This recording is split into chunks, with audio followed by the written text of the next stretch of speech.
ആണുങ്ങളുടെ ഇടയിൽ ഇപ്പൊ ആ ഒരു മറ്റേ ലോൺലിനെസ് കൂടുന്നു. അതായത് അവർ ഒറ്റപ്പെടല്. നമ്മൾ ഗ്ലോബലി എടുത്തു നോക്കുകയാണെങ്കിൽ കേരളത്തിന്റെ ഒരു പശ്ചാത്തലത്തിൽ എടുത്തു നോക്കുകയാണെങ്കിൽ സംഭവം ശരിയാണ്. കാരണം ഇപ്പൊ ഞാനൊരു കണക്ക് വായിച്ചെന്ന് പറഞ്ഞാൽ കേരളത്തിൽ പറഞ്ഞാൽ ഇതിന്റെ മെയിൻ റീസൺ ആയിട്ട് അവർ പറയണമെന്ന് പറഞ്ഞു കഴിഞ്ഞാൽ ന്യൂക്ലിയർ ഫാമിലീസ്. അതായത് പണ്ട് പറഞ്ഞാൽ ഇപ്പൊ ഈ എല്ലാം ജോയിന്റ് ഫാമിലീസ് ആണ്, കൂട്ടുകുടുംബം പോലെ എല്ലാവരും അച്ഛൻ അമ്മ അച്ഛൻ അവരെല്ലാവരും ഉണ്ടാവും. പക്ഷെ ഇപ്പൊ എന്ന് പറഞ്ഞാൽ എല്ലാം ന്യൂക്ലിയർ ഫാമിലി ആയിട്ട് ഒന്നിങ്ങനെ ചുരുങ്ങിക്കൊണ്ടിരിക്കുകയാണ്.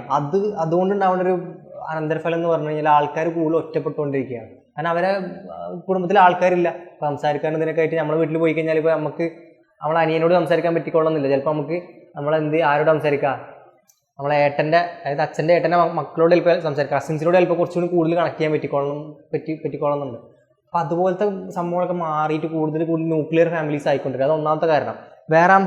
രണ്ടാമത്തെ ഒരു കാരണം എന്ന് പറഞ്ഞാൽ അത് ഭയങ്കര ഇമ്പോർട്ടൻ്റ് ആയ കാരണം.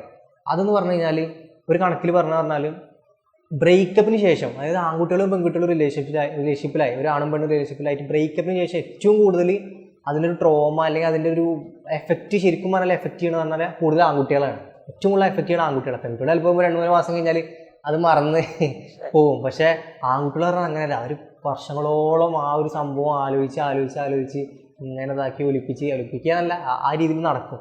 നമ്മളെ കൂട്ടുകാരൻ തന്നെ ഒരാൾ അതിൽ നിന്നും മാറാണ്ട് ഗെയിമിൽ പോലും, അവൻ സാധാരണ കളിക്കുന്ന ഗെയിമിൽ പോലും അതിൻ്റെ എഫക്റ്റ് അതിങ്ങനെ പ്രാന്ത് പിടിച്ചിട്ട് ആ ഗെയിമിലെല്ലാം തീർക്കണം. അവൻ്റെ പ്രാന്തും അവൻ്റെ ഫ്രസ്ട്രേഷനും കാര്യങ്ങളൊക്കെ ആ ഗെയിമിൽ അവൻ തീർക്കണ്ടായിരുന്നു. അത്രയും വലിയ അവസ്ഥയില്ല. ഇതില് നമ്മള് എന്താ പറയാ, ഈ ഗേൾസിന് തീരില്ല എന്നല്ല പറയുന്നത്. അതായത് കമ്പയർ ചെയ്യുമ്പോൾ കണക്ക് പ്രകാരം ബോയ്സ് ആണ് കൂടുതൽ ഇതിൽ ഉൾപ്പെടുന്നത് എന്നുള്ള സംഭവമാണ് പറഞ്ഞത്. അതുപോലെ തന്നെ വേറൊരു കണക്കിൽ പറഞ്ഞാൽ ക്ലോസ് ഫ്രണ്ട്സ് പോലും ഇല്ലാത്ത ആൾക്കാർ, ഒരു സ്വന്തം ഒരു ബെസ്റ്റ് ഫ്രണ്ട് ക്ലോസ് ഫ്രണ്ട് എന്ന് പറയാൻ പോലും ഇല്ലാത്ത ആൾക്കാരുടെ കണക്ക് ഇതെന്ന് പറഞ്ഞു കഴിഞ്ഞാൽ പണ്ടത് 15% അല്ല 3% പണ്ട് പറഞ്ഞാൽ.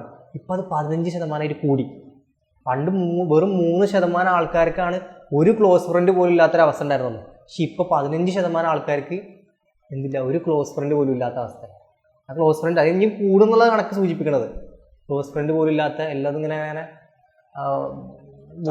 അവസ്ഥ. നമ്മൾ ഇങ്ങനെയൊക്കെ ഒരു കണക്ക് വെച്ചോ നമുക്ക് തന്നെ പേടിയാവും. പിന്നെ ഭാവിയിൽ നമ്മളെന്താവും കാരണം ഒരു ഐഡിയ ഇല്ല.